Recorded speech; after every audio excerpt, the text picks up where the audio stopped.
Hello everyone, welcome back to our another new blog and my channel. আশা করছি তোমরা সবাই ভালো আছো, সুস্থ আছো। আমিও ভালো আছি। আমি ব্রাইডাল মেকআপ আর্টিস্ট মৌমিতা।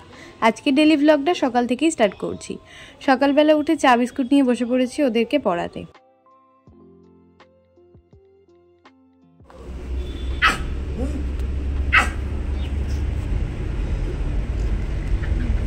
আমি কিন্তু সত্যিই ভয় পাই, যতই হোক না কেন ভয় আমার লাগে, কিন্তু হাসিটা যেন সত্যি মন থেকে বেরিয়ে আসে।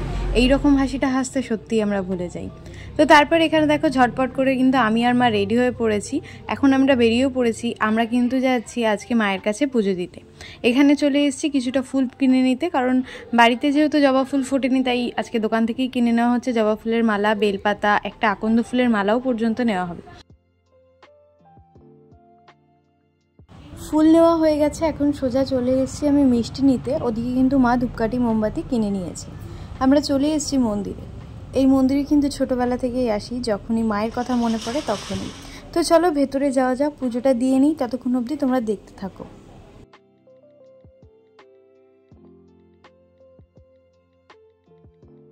কাল কৌশিকী অমাবস্যা উপলক্ষে মন্দিরে কিন্তু খিচুড়ি খাওয়ার একটা ব্যবস্থা করা হয়েছিল, কিন্তু যেহেতু আমরা পুজো দিতে এসেছিলাম তাই তখন আর খিচুড়ি খাওয়া হয়নি। আর যখন আমরা মন্দিরে এসেছি তখন দেখছি মন্দির বন্ধ। তো তারপর অনেকক্ষণ আমরা লাইনে দাঁড়িয়েছিলাম, আর লাইনে যতক্ষণ দাঁড়িয়েছিলাম ততক্ষণে কিন্তু খিচুড়ি ভোগ খাওয়ানো শেষ হয়ে গেছিলো। যেহেতু একটা আকন্দ ফুলের মালা কিনেছিলাম, তো মা বললো যে তুই আকন্দ ফুলের মালাটা ঠাকুরকে পরিয়ে দে। তো আমি কিন্তু ঠাকুরকে আকন্দ ফুলের মালাটা পরিয়ে দিচ্ছিলাম, আর মা আমাকে আজকে কিন্তু ভিডিও করে দিয়েছে। নমস্কার পর্ব সেরে সোজা কিন্তু আবার লাইনে দাঁড়িয়ে পড়েছিলাম, কিন্তু এত ভিড় হয়ে যাচ্ছিল, যার জন্য মা বললো আমি একটু বসি, তোরা দুজন লাইনে দাঁড়া। আমি আর দিদা কিন্তু দুজনেই লাইনে দাঁড়িয়েছিলাম।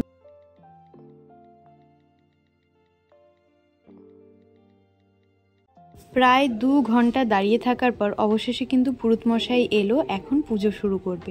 তো চলো আমরা পুজোটা দিয়ে নিই। তোমরা যারা আমার চ্যানেলে নতুন আছো অবশ্যই কিন্তু চ্যানেলটাকে সাবস্ক্রাইব করে নাও, আর পাশে থাকা বেল বাটনটা বাজিয়ে দাও, যাতে পরবর্তীতে আসা নতুন ভিডিও নোটিফিকেশন তোমরা সবার আগেই পেয়ে যাও।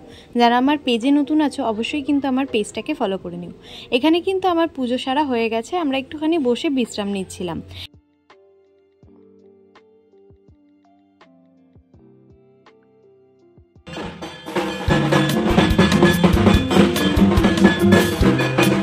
আর এই ঢাকের আওয়াজ শুনে মনে হচ্ছিল যেন দুর্গাপুজোর প্যান্ডেলে দাঁড়িয়ে আছি। তোমাদের কার কার এরকম মনে হয় সেটা কিন্তু জানাতে একদম ভুলো না। বাইরে থেকে মন্দিরটা দেখতে খুব সুন্দর লাগছিল, সেটাকেও কিন্তু ক্যামেরাবন্দি করে নিচ্ছিলাম। তারপর দিদাকে বাড়ি অবধি পৌঁছে আমরা কিন্তু টোটোতে করে আমাদের বাড়ির উদ্দেশ্যে বেরিয়ে পড়েছিলাম। ফাইনালি আমরা বাড়ি চলে এসেছি। মায়ের কাছে পুজো দিয়ে আসার পর যেন মনটা একবারে ঠান্ডা হয়ে গেছে। আমরা বোনের জন্য নিয়ে এসেছিলাম ফুচকা। তো চলো ফুচকাটা খেয়ে নিই, তারপর তোমাদের সাথে কথা হচ্ছে।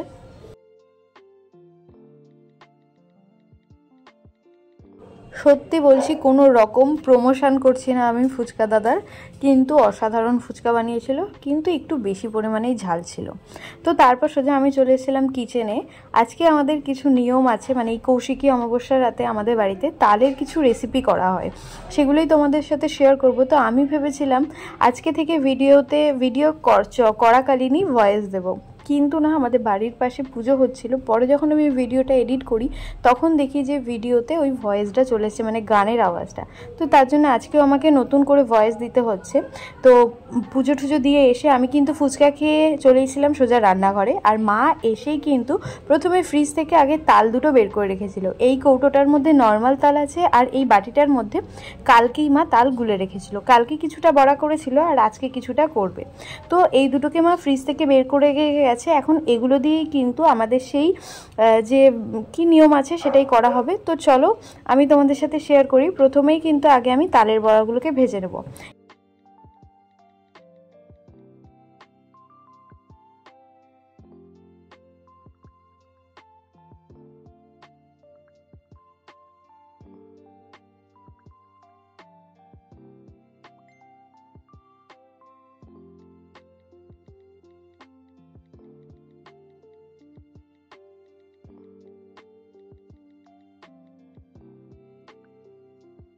একে একে দুবার কিন্তু তালের বড়া ভেজে নিয়েছি। এখন যে পিঠের ব্যাপারটা আছে, মা চলে এসছে, এখন কিন্তু মা আগে পিঠেটা করে নেবে।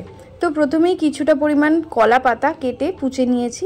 এখন এর মধ্যে আমরা যে তালটা গুলেছিলাম সেই তালটার মধ্যে সামান্য পরিমাণ চিনি ময়দা দিয়ে মেখে নিয়েছি। এখন কলা পাতার ওপর ওই হালকা হাতের সাহায্যে একটা মোটামুটি পিঠের শেপ দিয়ে কলা পাতাটাকে মুড়ে সুতো দিয়ে বেঁধে নিতে হবে। একে একে সবকটা পিঠে কিন্তু বানানো হয়ে গেছে।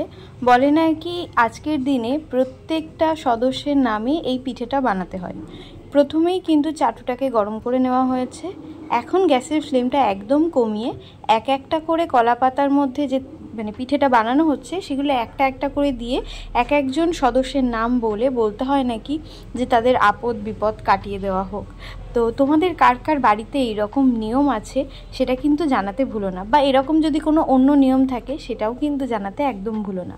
তো চলো পিঠেটাকে বানিয়ে নিই। ততক্ষণ তোমাদের সাথে একটা কথা বলে রাখি, তোমরা যারা চ্যানেলে নতুন আছো অবশ্যই চ্যানেলটাকে সাবস্ক্রাইব করে নিও। এত ভালোবাসা দিচ্ছ, ভিডিওটাকে দেখছো, কিন্তু কমেন্ট কেন করছো না সেটাই বুঝছি না। তোমরা ঝটপট একটু কমেন্ট করে জানাও যে তোমাদের এই ভিডিওগুলো দেখতে কেমন লাগছে।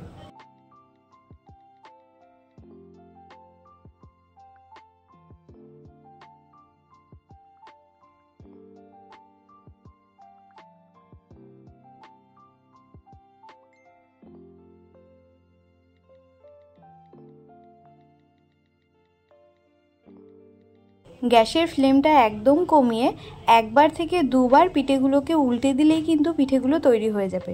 আর এদিকে যেটুকু পরিমাণ তাল বেঁচেছিল সেটার সাহায্যে মা আর একবার তালের বড়া চাপিয়ে দিয়েছিল।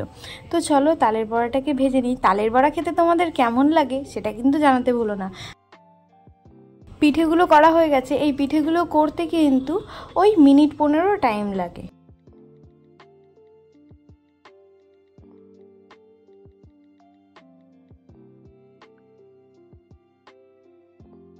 পিঠেটা কিন্তু খেতে বেশ ভালো হয়। আর যতক্ষণ আমি পিঠে করছিলাম মা কিন্তু রাতের রুটিটাও সেরে নিচ্ছিল।